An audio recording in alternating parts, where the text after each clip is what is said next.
ahora va a estar Igor Guereta, que es técnico de deporte de la Diputación Foral de Álava, licenciado en Educación Física, y nos va a hablar de oportunidades para, el plan de protección de la infancia y la adolescencia frente a la violencia. ¿Qué obligatoriedad plantea la ley y cómo se tiene que gestionar un tema tan delicado, obligatorio y delicado a la vez? Bien, aunque es cierto que en gran parte de la charla, vamos a hablar de una ley, sí que es cierto y quería empezar la charla presentando e intentando integrarlo dentro de algo que no sea solamente una ley, ¿no?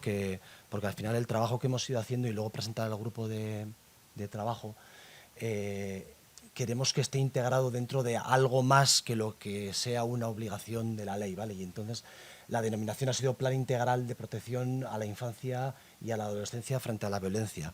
Nos parecía que la temática era lo suficientemente importante como para que no solamente lo integrásemos dentro de una ley, aunque es cierto que cuando empezamos a trabajar sobre esto fue una ley la que nos de alguna forma nos obligó, ¿no? A empezar a trabajar sobre ello y la que nos animó, pero creo que entendáis que mucho más allá de lo que la propia ley obliga, que ya veréis que en principio no es tanto, creo que tenemos que implicarnos todas las entidades y no solamente instituciones, sino todas aquellas personas que estén cerca de menores, pues que trabajemos todos, y que aquí sí que todos estamos dentro del mismo barco y tenemos que remar todos a la vez, ¿vale? Y por eso quería presentar un poco desde esa parte, ¿vale? Que es más allá que lo que es la propia ley. Vale. Pero claro, es cierto, ¿no? Y al final aquí tenemos la Ley Orgánica 8/2021, que como podéis ver es del 4 de junio, y esta es la ley que la han resumido como LOPIVI, ¿vale? Ley Orgánica de Prevención Integral de la Violencia en la Infancia, ¿vale? Y bueno, ella fue la que hizo juntarse al grupo, la que nos hizo ver que de alguna forma esto era mucho más que lo que marca sus propios artículos, y bueno, pues os la tenemos que presentar. Y creo que no he marcado nada, pero además de esta ley, quiero que sepáis que tenemos en el Parlamento, bueno, creo que está en el Gobierno vasco todavía como anteproyecto de ley, pero que tendremos a nivel de Euskadi una ley que, como bien comentaba antes Jon, pues nos obligará a replantear cosas en un futuro, porque ya tenemos una regulación estatal, que es la ley orgánica, y en un futuro tendremos otra ley de infancia y adolescencia dentro de la comunidad autónoma de Euskadi, ¿vale?, que de alguna forma obligará a retocar todo el trabajo que se ha estado realizando, pero bueno, pues al final, igual que se hablaba de la ley del deporte, que es una ley que vendrá posteriormente, pues bueno, ahora mismo trabajamos con lo que tenemos y con lo que nos obliga, y bueno, pues posteriormente, cuando vengan cuestiones que puedan, no sé si ir en contra, pero que puedan matizar ciertas cosas, pues habrá que hacer ese trabajo posterior, ¿vale? Pero bueno, de momento no estamos en esa fase y continuamos con esto. Vale. Os cuento un poco lo que son los grandes rasgos, porque claro, esta ley, a diferencia de lo que hemos estado viendo con Jon, claro, es una ley que no solamente trata el ámbito deportivo, sino que es una ley que trata todos los ámbitos en los que pueda estar involucrado cualquier menor, que, como veis, claro, la ley vasca del deporte ahora mismo contempla la edad escolar y de deporte escolar entre los 6 y los 16. La futura parece ser que tiende a que el deporte escolar sea de 0 a 16 años, y sin embargo esta ley, que lógicamente al tratar todos los ámbitos de la vida de un menor, pues va de los 0 a los 18, lo que es legalmente ser un menor de edad en la actualidad. Entonces, sí que es cierto que desde ese punto de vista la ley supera lo que es el marco de estas charlas, pero bueno, pues al final el deporte escolar es quien abarca pues gran parte de estas edades, ¿no? De la edad de 0 a 18. Entonces, aunque sea aplicable a otros ámbitos, y aquí tenemos ámbito federativo también, que le implica esos 17 y antes de los 18, también les implica esto, lo que es solamente deporte escolar, pues digamos que lo supera, ¿vale? Que lógicamente el objeto de la ley sobre todo es garantizar el derecho del menor en todos los ámbitos, ¿vale? Y que cuando hablamos de violencia, y luego veremos la definición de violencia que hace la ley, cuando hablamos de violencia no solamente hablamos de violencia física, sino que hablamos de violencia física, psíquica y moral, ¿vale? Bueno, aquí tenemos el objeto, que en principio está encuadrado dentro de un esquema muy tradicional, que sería, pues eso, lo que sería la prevención. Bueno, igual aparece un poco cortado ahí, pero empezamos con la prevención. Lógicamente siempre lo ideal es prevenir y que no sucedan estas situaciones. Lo que pasa es que, lógicamente, a nadie se le escapa que situaciones de violencia se van a dar en el ámbito deportivo y en todos los ámbitos.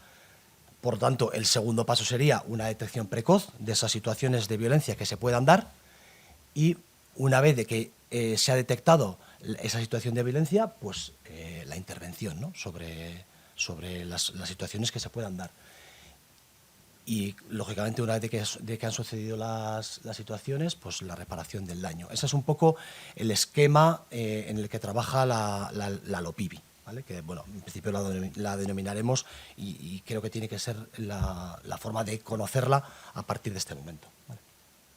Bueno, otra de las cuestiones, luego hablaremos del grupo de trabajo que hemos trabajado sobre la ley, pero sí que nos gustaría, por la importancia que tiene el tema, que entendamos que más allá de las obligaciones legales, que ahora las vemos, que es el bloque que seguramente pueda ser en un primer momento lo que más nos importe y en lo que estemos pensando, decir, bueno, ¿qué es? Bueno, sí, todo esto me parece muy bien, pero ¿qué es lo que tengo que hacer yo a partir de mañana para empezar a cumplir la ley, ¿no? Bueno, pues que más allá de esas obligaciones legales, tenemos que entender que el objetivo principal de la ley y el objetivo de todos los agentes que estamos implicados en el trato con menores tiene que ser crear un entorno seguro y protector para estos menores, ¿vale? Creo que todos estaremos de acuerdo en eso, pero al final son cuestiones y son términos que tienen que ir calando poco a poco en todo este ecosistema deportivo para intentar conseguirlo. Y sí que es cierto que yo creo que de alguna forma es algo que se está dando, pero que ya se está intentando, seguramente por la práctica mayoría de esas personas implicadas, pero que tenemos que empezar a desgranar y a estructurar, ¿vale?, entre todos. Y, lógicamente, ¿cuál es el objetivo de ese entorno seguro y protector? Pues garantizar, lo tenéis aquí, garantizar el desarrollo integral del niño y de la niña, ¿vale? Bueno, os voy contando algunas de las características de la ley, ¿vale?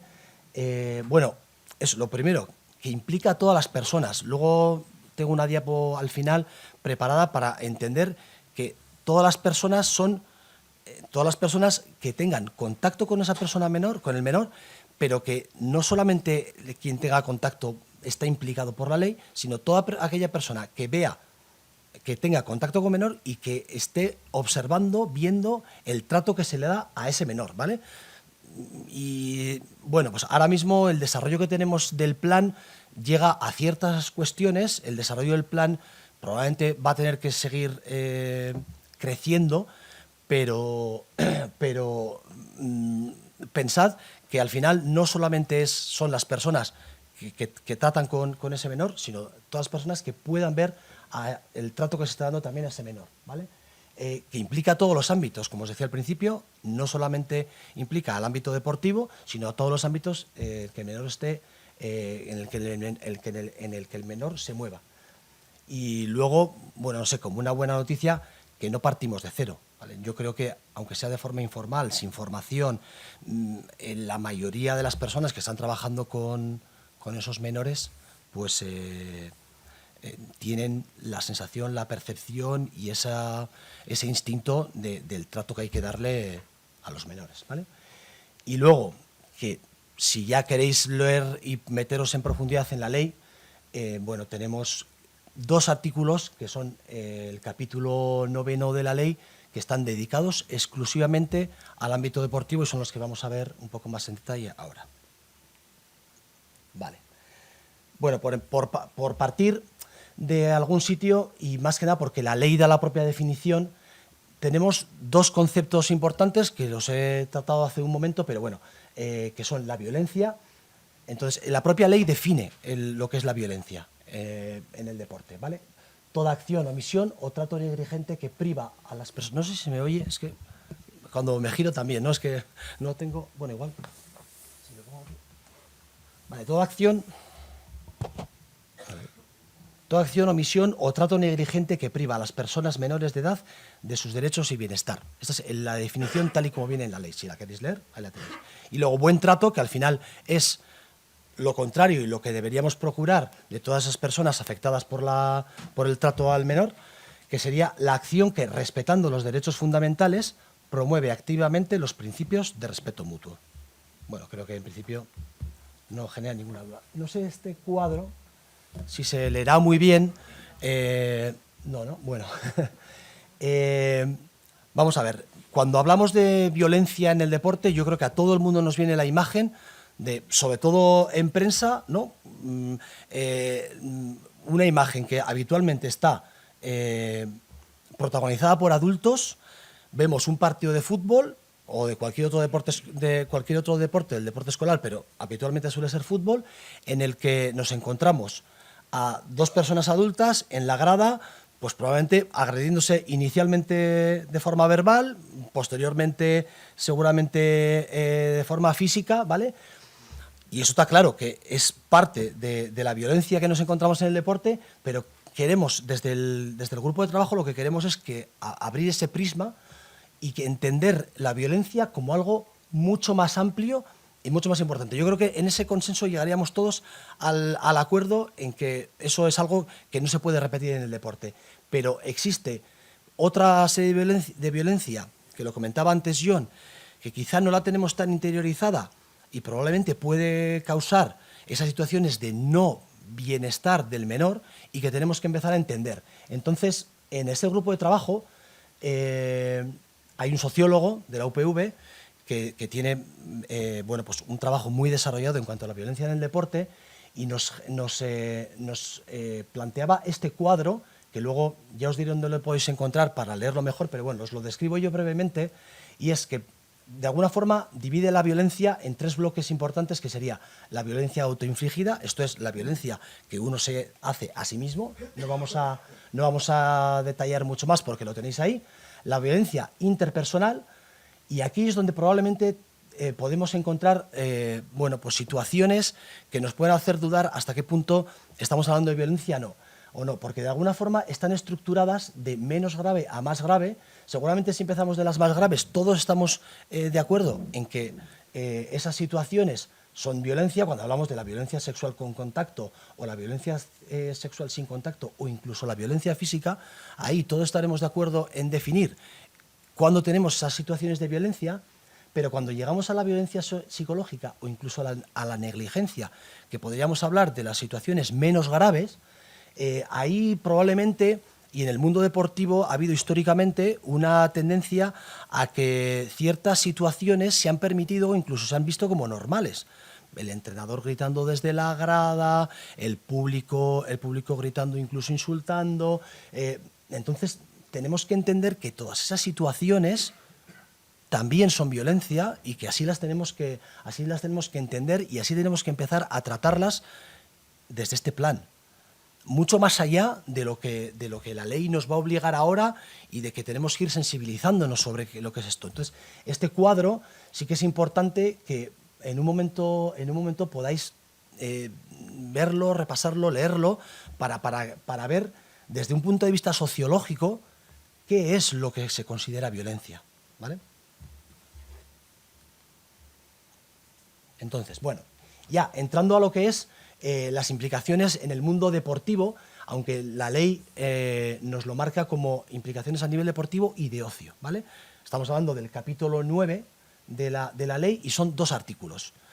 No vamos a ponernos a leer 2 artículos porque Es decir, al final, en la formación que se vaya a dar posteriormente, incluso en la información que vamos colgando en las diferentes instituciones en las páginas web y las jornadas de formación, las podéis leer muy fácilmente, son 2 artículos que se leen muy fácilmente, algunas cuestiones son muy lógicas y caen por su propio peso, entonces no vamos a ponernos a leer aquí.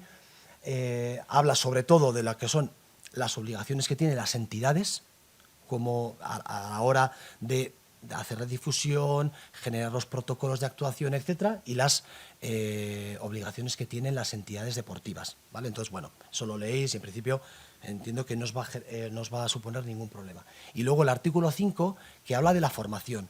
Lo he puesto en otro color porque es un artículo que se encuentra fuera de este capítulo 9. Entonces, lo que hace es desarrollar la formación, y esa formación implica a todos los ámbitos, ¿vale? Lo que pasa es que nosotros, dentro del grupo de trabajo, lo que hemos hecho es generar una formación específica para el ámbito deportivo, que os la detallo posteriormente, ¿vale? Bueno, el grupo de trabajo. Bueno, no me voy a extender mucho más. Al final, lo que básicamente se dividía en dos grupos. Este grupo de trabajo se dividía en 2 grupos. Por un lado, eran expertos en infancia y adolescencia. Ahí teníamos, estaba Save the Children, Educo, estaba la UPV con el trabajo sociológico, y luego el Athletic de Bilbao, que tiene el programa TERPE, que es un programa, la verdad es que son referentes a nivel nacional en el buen trato al menor y en la generación de protocolos para el bienestar del menor. Entonces, bueno, pues tienen un trabajo muy importante hecho, y la verdad es que han hecho una aportación muy interesante. Y bueno, pues si alguna vez queréis leer algo sobre cómo están trabajando desde el Athletic y todo esto, la verdad es que es muy interesante. Por otra parte, estábamos técnicos de deportes de Diputación. Esa era la otra parte, que era la parte deportiva, y los que conocíamos el ecosistema deportivo. Y estábamos, bueno, Jon Iriberri, que la verdad es que es una pena que se haya marchado y que no pueda estar en el debate posterior, porque él ha estado en el grupo de trabajo. Entonces estábamos técnicos de deportes de las 3 diputaciones y de Gobierno vasco como representante de la Escuela Vasca del Deporte. Entonces, bueno, y vamos pasando ya a desgranar lo que son que entiendo que en un primer momento es lo que más os importa a las entidades, que es, bueno, pues qué implicaciones tiene la ley a corto plazo, porque de eso la verdad es que no he hablado al principio, pero como os decía antes, es una ley que viene de junio de 2021. Daba un periodo transitorio para adaptación de 6 meses. ¿Esto qué significa? Pues significa que, en principio, las obligaciones de la ley eran obligatorias, si va la redundancia, en enero de 2022. ¿Qué significa esto? Pues algo tan sencillo como que, en principio, vamos un año tarde, ¿vale? Entonces, bueno, pues aquí las tenemos. Es cierto que cuando te pones en los grupos de trabajo te vas dando cuenta de la magnitud que tiene y las implicaciones que tiene la ley. Entonces, bueno, pues esto hace que vayamos con este retraso, y que probablemente ese retraso se vaya a seguir acumulando, porque, como iréis viendo, las implicaciones son muy grandes, ¿no? Y los puntos de vista que tiene la ley son tan amplios que abarcar todo era muy complicado, y al final hemos decidido que este sea el momento de empezar a darle difusión y a que las implicaciones tengan un carácter legal, pues porque al final es el menor el objetivo máximo, ¿no? Entonces tenemos que entender que cuanto antes vayamos empezando con esta labor de sensibilización, pues antes vamos a ir consiguiendo esos entornos seguros, esos entornos protectores, y ese desarrollo, ¿vale? Seguro para el menor. Entonces, tenemos las implicaciones para las entidades. Por una parte, aplicar el protocolo de actuación. Lo veremos posteriormente. Desde ese grupo de trabajo hemos generado un protocolo de actuación que será de obligado cumplimiento para las entidades, ¿vale? El documento luego os diré dónde está, es una caja de herramientas que, además de ser un protocolo de actuación, lo que hace es, de alguna forma, marcar un marco teórico más allá de la ley, un poco el objetivo es el mismo que esta charla, marcar lo que son las obligaciones de la ley y, más allá de eso, el marco teórico, y marcar unos protocolos de actuación para las entidades que serán de obligado cumplimiento. Y luego, por otra parte, lo que hemos hecho como en ese grupo de trabajo es establecer un modelo de protocolo para las entidades que quieran mejorar o adaptar ese protocolo dentro de su propia entidad, ¿vale? Entonces, esos protocolos están ya disponibles dentro de la página web de la Escuela Vasca del Deporte, ¿vale?, para que sean dentro del ámbito de Euskadi, y luego, bueno, pues le hemos dado difusión dentro de nuestra página web. Alguno antes de la charla me comentaba que ya os ha ido llegando la difusión que estamos haciendo de ello. Dentro de la página web de Diputación hemos puesto una especie de esquema de lo que os estoy contando hoy, y tenéis el enlace tanto al protocolo caja de herramientas como al modelo de protocolo, que no es obligado, pero que puede venir bien a las entidades que, pues, por tamaño o por especificidad quieran utilizarlo. Y luego la segunda cuestión importante, que es la designación de un delegado de protección. Cada entidad tendrá que tener una persona que esté encargada de toda la seguridad de la entidad y de los menores. Entonces, esa persona tendrá que ser, lógicamente, conocida por todos los menores que estén dentro de la entidad, y de alguna forma tiene que tener un perfil accesible, dinámico, ¿vale?, para que de alguna forma el menor se sienta lo suficientemente seguro, confiado, como para acudir a esa persona en caso de que pueda existir cualquier problema, cualquier incidencia, ¿vale?, por leve o grave que sea, ¿vale?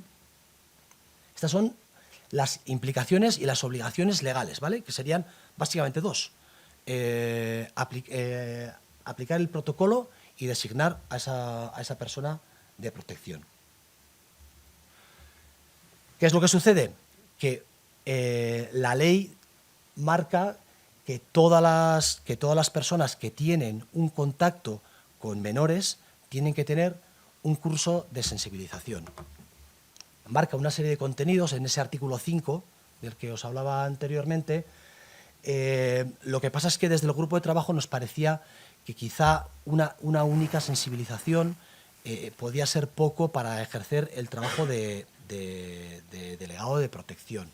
Entonces, lo que hicimos fue dividir esta formación en dos, de alguna forma que fuesen dos niveles, ¿vale? Por una parte, la sensibilización obligatoria para toda persona que esté en contacto con personas menores, y por otro lado, otra formación de segundo nivel, un poco más avanzada y con ciertos contenidos en el desarrollo del protocolo, que deberán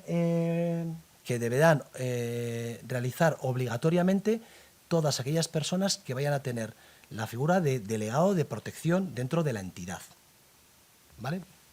Esta será obligatoria. Y entonces esa formación la ofrecemos dentro de la Escuela Vasca del Deporte, que es quien tiene en principio a nivel de Euskadi las competencias en formación, ¿vale? Por eso se ofrece dentro de la plataforma. Son formaciones que se van a desarrollar exclusivamente de forma telemática, que son ahora mismo gratuitas y que están ya disponibles dentro de la plataforma, ¿vale? Si entráis dentro de nuestra página de Diputación, tenéis el enlace a la formación. Entonces, bueno, os podéis ir apuntando e ir desarrollando cada uno a su ritmo la formación, ¿vale? Bien, ¿qué es lo que sucede? Que más allá de protocolos de actuación, de formación que pueda tener las personas que ejerzan de delegado de protección o las personas que trabajen con menores, entendemos que hay situaciones que pueden superar a esa formación, que de alguna forma la tenemos que ver como básica y que probablemente evolucionará con el paso del tiempo, ¿no? Entonces, lo que tenemos es, bueno, una serie de recursos que pueden valer a las entidades sobre todo para enfrentarse a las situaciones más graves que se puedan encontrar, que son las que en el cuadro de violencia estaban, pues, en la parte de abajo, digamos, ¿no? Dentro de la violencia interpersonal, esas situaciones de violencia sexual con contacto, sin contacto o incluso violencia física, entendemos que pueden ser cuestiones que sobrepasen a la capacidad que pueda tener un delegado de protección, ¿no? Entonces, tenemos dos teléfonos a los que se puede acudir, tanto el menor como en un momento dado el delegado de protección o cualquier persona de la entidad, que son... Os presento primero el de Suretal de Coagara, no sé si lo conoceréis. Os lo presento en principio porque es un teléfono de asistencia que ya existe en la actualidad, que actualmente lo que hace es atiende situaciones de violencia sexual, sobre todo, pero que es al hilo y a la sombra de esta nueva ley, de este nuevo plan, lo que va a hacer va a ser extender su oferta, por decirlo de alguna forma, o su atención a cualquier otra situación que se pueda dar dentro de las entidades deportivas, ¿vale? Y luego tenemos el de Seukesan, que es un teléfono que en principio pertenece al Departamento de Políticas Sociales de Gobierno Vasco y que atiende todas las situaciones en las que un menor se pueda ver afectado, no solamente las de ámbito deportivo, ¿vale? Entonces, lógicamente se puede acceder a ese teléfono, pero tenemos que verlo desde una perspectiva más amplia, pero bueno, se pueden dar circunstancias pues que quizá puedan superar el ámbito deportivo y por eso os lo presentamos aquí. Y luego la Escuela Vasca del Deporte, simplemente porque es quien va a ofertar los cursos de formación que van a ser obligatorios en principio a partir de septiembre de 2023, aunque como os decía, la ley ya los obliga, pero bueno, pues vamos llegando al ritmo que podemos. Entonces, bueno, la formación está ya disponible, hay que formarse, pero obligatoria como tal, pues a nivel de deporte escolar, que es el ámbito que en principio aquí nos atañe, pues será a partir de septiembre de 2023, ¿vale? Bueno, implicaciones, lo que os decía, y sobre todo esto tenemos que verlo, claro, ¿a quién implica esto? Pues a todo el mundo. ¿Por qué? Porque al final la seguridad del menor como bien superior o como objetivo superior, a cualquiera de las personas que pueda atender a ese menor, tratar con ese menor o ver cómo se está tratando a ese menor, lo implica. Entonces tenemos, pues lógicamente, a los propios deportistas, porque la violencia se puede estar ejerciendo no solamente desde un adulto hacia un menor, sino entre los propios menores, o puede haber compañeros de equipo que estén viendo el trato que se puede estar dando a otro. Entonces, lógicamente, implica a los propios deportistas, a los entrenadores y entrenadoras, a directivos, directivas, padres, madres, jueces y árbitros, al propio público, y aquí seguramente faltarían unos puntos suspensivos, ¿no? Cualquier persona que pueda no estar incluido en este ámbito, ¿vale? La similitud que nos hacían desde la UPV era pues el símil del queso Gruyère, ¿no? Tenemos las lonchas de queso Gruyère. Un queso Gruyère tiene muchos agujeros, pero si vamos superponiendo esas lonchas de queso Gruyère, pues los agujeros que una loncha deja la tapará la siguiente, y si ambas lonchas dejan algún agujero, la podrá tapar el siguiente. Entonces, cada uno de estos agentes irán tapando los agujeros que puedan dejar el resto, ¿no? Y de esa forma conseguiremos pues ese entorno seguro y protector para el desarrollo de esos menores, en este caso en el ámbito deportivo, aunque lógicamente, y como os decía antes, implica a todos los ámbitos la ley, ¿no? Las buenas noticias. Puede parecer que empezamos con esto ahora, para nada empezamos con esto ahora, no partimos de cero.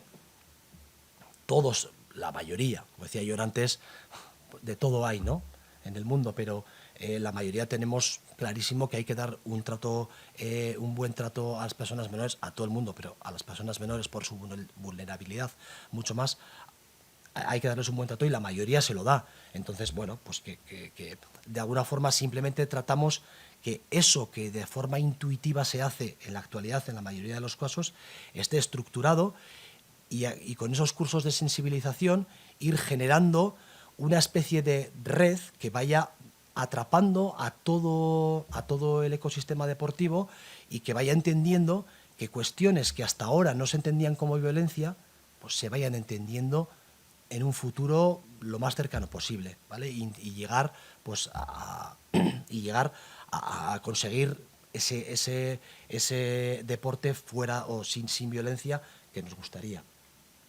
Y que compartimos el mismo fin. No sé, hay veces que igual, viendo la charla anterior, ¿no?, parece que quien redacta la ley y el ecosistema deportivo pueden estar un poco encontrados, aunque yo tampoco creo que sea así, pero en este caso yo creo que todos estamos de acuerdo en que tenemos que remar en la misma dirección, que el fin máximo es ese entorno seguro para esas personas menores y estoy seguro que en ese sentido todos vamos a estar de acuerdo en el fin. Y poco más. Y muchas gracias por la atención y bueno, si tenéis alguna duda, alguna pregunta, creo que he ido rápido.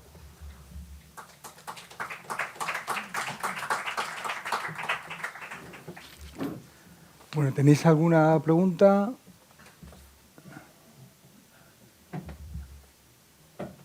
¿No hay ninguna pregunta?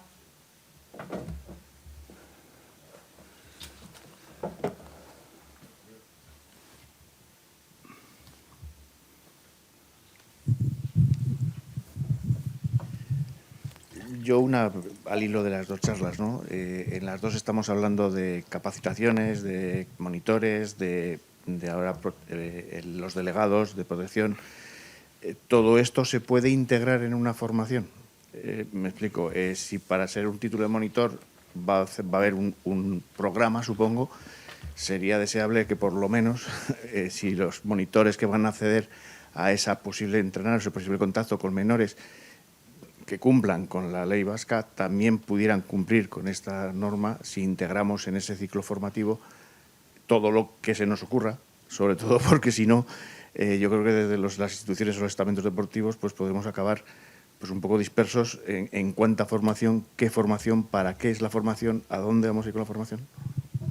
Sí, a ver, aquí un poco el tema es la premura de tiempo. Por eso se plantean estas formaciones. Lo que sucede es que el objetivo, lógicamente, es integrar posteriormente, cuando haya tiempo para integrar esto, que esté integrado dentro de los bloques de formación, y cuando estamos formando a un monitor auxiliar de deporte escolar, etcétera, esta formación esté integrada dentro de esos módulos comunes de cualquier formación de deporte que se haga. Hago referencia al auxiliar de deporte escolar porque parece que es el que más nos implica en este caso. Lo que pasa es que para esto es preciso más tiempo y la ley de alguna forma nos apremia, porque como os decía, ya vamos tarde. Entonces, inicialmente se plantea esta formación, que verla como básica es algo que se va a hacer relativamente sencillo y que en un futuro la tendencia tiene que ser a que esta formación específica para esto desaparezca y esté integrado dentro de la formación de deportes. Sí, eso es así. Sí, bueno, en parte yo tenía casi la misma pregunta, la has contestado, que evidentemente lo lógico es que en la formación, que haya una formación única y que efectivamente esto esté integrado en la anterior. Pero bueno, entiendo también que en estos momentos sí que hay gente que todavía no ha hecho la otra formación y que evidentemente hay que caminar hacia eso. Pero luego yo lo que quería incidir es una cosa que ya, si te acuerdas, en aquel grupo de trabajo que tuvimos yo ya lo planteé, que es la figura esa de esa especie de delegado que tiene que haber por estamento. Pues claro, nos podemos ir a un montón de delegados, porque claro, si cada club tiene que tener su delegado, cada centro escolar su delegado, no sé qué, pues al final nos vamos a encontrar con que pueda haber más delegados casi que participantes, ¿no? Y que posiblemente, si ya va a haber una figura, que es lo mismo, es un proceso de integración, que a lo mejor ahora pasa lo que con el tema de la formación, pero que luego se puede integrar. Si va a haber ya un coordinador de deporte escolar en cada uno de los centros, que esa figura también adquiera con la formación que ya se le debe de dar, o por supuesto tenerla, que también, porque si no es que al contrario vamos a tener delegados por todos los lados, vamos a delegados de educación física, de deporte escolar, delegados del tema de la violencia y tal, y entonces quizá es mejor simplificar, ¿no? Y en última instancia, si todavía esa integración no es posible, pues que sí que se pueda tener, en vez de tanto delegado, que a lo mejor se puede dispersar el asunto, sino que haya una figura que vaya recogiendo o que transmita a un organismo central el tema para que luego canalice las denuncias, por decirlo claramente, o iba a decir quejas, pero es mejor las denuncias que pueda haber tanto con el tema de la violencia como en el tema de los abusos, ¿no? Y digo por ser quizá un poco más operativo, porque al final, cuando nombras tantos delegados, se diluye un poco el tema. Vamos, no sé cómo lo veis y si lo habéis contemplado. Sí, sí, lo hemos contemplado. Aquí la cuestión, yo tampoco creo que tenga que ser cuestión de establecer otra persona diferente. Entiendo que en la mayoría de las entidades, al final, cuando tenemos esa figura de coordinador, coordinadora deportivo, ese tiene que ser, evidentemente, desde nuestro punto de vista, no vamos a obligar a quién tenga que ser la persona, pero parece que lo lógico es que esa persona que está haciendo la coordinación sea la persona delegada de protección. No es cuestión de seguir nombrando personas que vayan a ejercer este trabajo, porque esa es una cuestión que sí que salió y daba la sensación de que no hacíamos más que nombrar delegados, ¿no?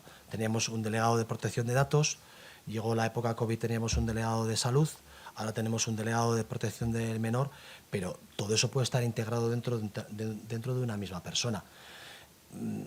Más que nada porque además, y sobre todo en las entidades donde tenemos esa figura de coordinador, coordinadora deportivo, lo ideal es que sea una persona que no tenga un trato directo o todo lo directo que pueda tenerlo el entrenador con los menores. Entonces, sí, pero sí, evidentemente, sí hemos tenido esa sensación de que puede haber demasiados delegados, pero primero nos parece que el fin de proteger al menor no puede ser el mismo que el de la protección de datos. Quiero decir, nos parece un fin mucho más importante y que luego esas personas pueden acumular diferentes roles, porque al final, hombre, espero, no sé lo que sucederá en la realidad, espero que no tenga un volumen de trabajo tan grande como para tener que estar dedicándose en un porcentaje amplio de su jornada a aplicar un protocolo de actuación por situaciones que se estén dando, sino que tenga que ser, espero que se cumpla esto y que sean cuestiones puntuales y que tenga que trabajar en esto en momentos determinados y que para nada ocupe su jornada, que pueda compatibilizar ambos. ¿Tenemos alguna pregunta más? ¿Hay alguna pregunta no. Yo una cuestión ya casi personal, porque como se comentaba antes, que el 80% habían sufrido algún tipo de agresión y se espera que no haya. El grupo de trabajo, ¿qué realidad os habéis encontrado? O sea, porque bueno, una cosa es a partir de ahora, pero ese grupo de trabajo me imagino que habréis manejado los datos que había, a lo mejor no formalmente recogidos, pero ¿qué realidad os habéis encontrado? Sí, precisamente esa, porque esos datos están extraídos justo de ese grupo de trabajo, ¿no? Entonces, el porcentaje mayoritario de personas de niños, niñas, que participan, no solo en el deporte escolar, sino el del deporte en general, menores, tienen una percepción de que han tenido una buena experiencia en ese contacto que han tenido con deporte escolar. No recuerdo muy bien, pero los que lo catalogan de mala o muy mala la experiencia, únicamente viene a ser un 4%, y sin embargo, cuando les planteas la situación de si han sufrido episodios de violencia y detallando estas situaciones de violencia que hablábamos en el cuadro anterior, el porcentaje que habla de que han sufrido situaciones violentas en el deporte es muy amplio. Uh-huh. Entonces, los datos son precisamente esos, y son los que llevan a entender que más allá de cumplir unas obligaciones legales que marca la LOPIBI, tenemos que ir a un modelo en el que vayamos haciendo, primero sensibilizar sobre que esas situaciones violentas no pueden suceder y que posteriormente esas tienen que desaparecer. Uh-huh. Sí, los datos son esos mismos. ¿Alguna pregunta más? Bueno, Igor, pues muchísimas gracias tanto a ti como al grupo de trabajo, que seguirá trabajando y que planteamos el que se tiene que desarrollar esto. Mañana continuaremos con esta experiencia concreta de la Fundación Vital. La primera charla que habrá va en esta línea, o sea, va en esta línea, en cómo acometer o cómo plantear esa orientación un poco más filosófica, ideológica, que no tanto desde el punto de vista reglamentario, y luego veremos el ejemplo concreto y tendremos además la posibilidad de contar con un director general pues para poderle preguntar todas aquellas situaciones que emanen de estos nuevos programas y de estos nuevos modelos. Perfecto. Andrés. Quiero incidir un poco en una de las charlas de mañana, de la experiencia del director general de deportes de la Junta de Extremadura, que nos va a contar en concreto lo que hacen allí con el tema del deporte escolar, que casi era pues una apuesta personal, casi una obsesión desde hace bastante tiempo, que es la charla del profesor de IBEX que viene mañana, psicólogo, y por lo tanto, porque yo creo que si esas cosas que habría que hacer en la edad escolar, en la actividad física en edad escolar, se hicieran como se deben de hacer, posiblemente se reducirían en un porcentaje altísimo todos los temas que estamos hablando, ¿no? Y es el hecho de priorizar el tema, porque estamos hablando de que es una actividad física y deportiva que se hace en una edad formativa, aunque quizá era cuestionable el tema de elevar hasta los 16 años, porque quizá, para los que estamos en el mundo federativo pensamos que para muchos deportes es una edad excesiva donde tiene que ya primar otros criterios, ¿no? Estamos hablando de, todos sabemos que hay deportes precoces, es decir, que funcionan ya en competición en edades bastante más tempranas, entre otras cosas porque están utilizando cualidades físicas básicas que o se desarrollan en edades muy tempranas o luego no se pueden. Estoy pensando, por ejemplo, en la gimnasia rítmica, ¿no? Donde una de las cualidades físicas básicas, que es la elasticidad y la flexibilidad, o se trabaja mucho en edades muy tempranas o luego es imposible trabajarla, ¿no? Entonces ahí sí que hay, pero sí que hacer mucho hincapié en el tema de que en edad formativa no debe de importar el tema del resultado ni de la competición, sino que debe de importar sobre todo es el tema de la formación.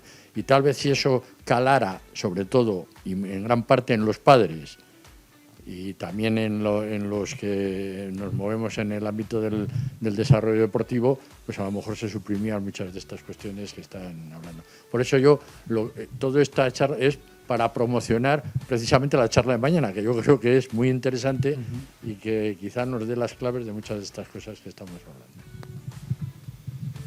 Muy bien. Sí, creo que no hace falta ningún comentario. Estoy de acuerdo.